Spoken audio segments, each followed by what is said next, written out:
দেখো আজ বানাবো চষি পিঠা। দেখেছো যতটা পেরেছি ততটা মানে সরু সরু করার চেষ্টা করেছি। আমার মা ঠাকুমা ঠিক এই রকমভাবে করতো। তো আজ ভাবলাম আমিও একটু ট্রাই করি। হয়নি তবুও চেষ্টা করেছি। আর এখানে ট্যাপাটেপি বানিয়েছি, এগুলো আমরা আগে বানিয়ে খেলতাম, খুব সুন্দর লাগতো। তো আর এইদিকে দেখো দুধ বসিয়ে দিয়েছি। কেমন হয়েছে তোমরা কমেন্ট করে অবশ্যই জানিও। তো যতটা পেরেছি করেছি। আর এই শীতকালে কিন্তু এই রকম পিঠে খেতে কিন্তু বেশ মজার লাগে। এদিকে দুধটাও বেশ গরম হয়ে গেছে। আমার মাকে যখনই দেখতাম চষি পিঠে খাবে তো আমাদের কিন্তু এইরকমভাবে চষি পিঠে করে খাওয়াতো। তো আজ খুব মনে পড়ছে মায়ের কথা, ভালো লাগছে। এটা কিন্তু পুরো চালের গুঁড়ো, চালটাকে গুঁড়ো করে নিয়ে এসেছি। আর হচ্ছে গরম জল দিয়ে ভালো করে এটা সেদ্ধ করে নিয়েছি। দুধটাকে একটু নেড়ে দিচ্ছি। এদিকে দুধটা ফুটে গেছে।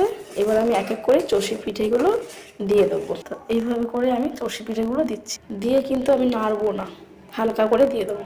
তো দেখো সব চষিগুলো আমি দিয়ে দিয়েছি, হালকা হাতে নেড়ে নেব। চষি পিঠেগুলো বেশ ফুলে উঠেছে। আর দেখো এই যে ভেসে উঠেছে, তার মানে এগুলো হতে শুরু করেছে। এবার দিয়ে দেবো এই যে খেজুরের গুড়। যতটা তোমরা মিষ্টি খাবে ততটা খেজুরের গুড় দেবে।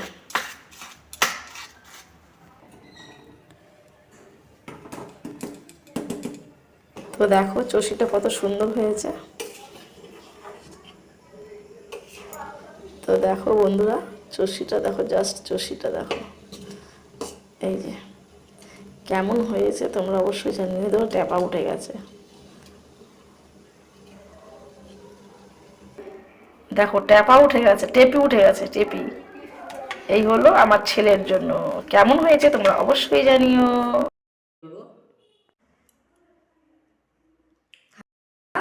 হেভি হয়েছে, খুবই সুন্দর হচ্ছে চুষি পিঠে।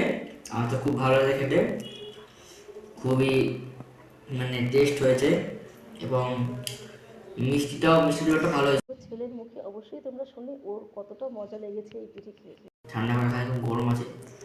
তো বন্ধুরা এই পিঠের রেসিপি তোমাদের কেমন লেগেছে, তোমরাও কিন্তু এই শীতকালে পিঠে বানিয়ে মজা নিও। টাটা।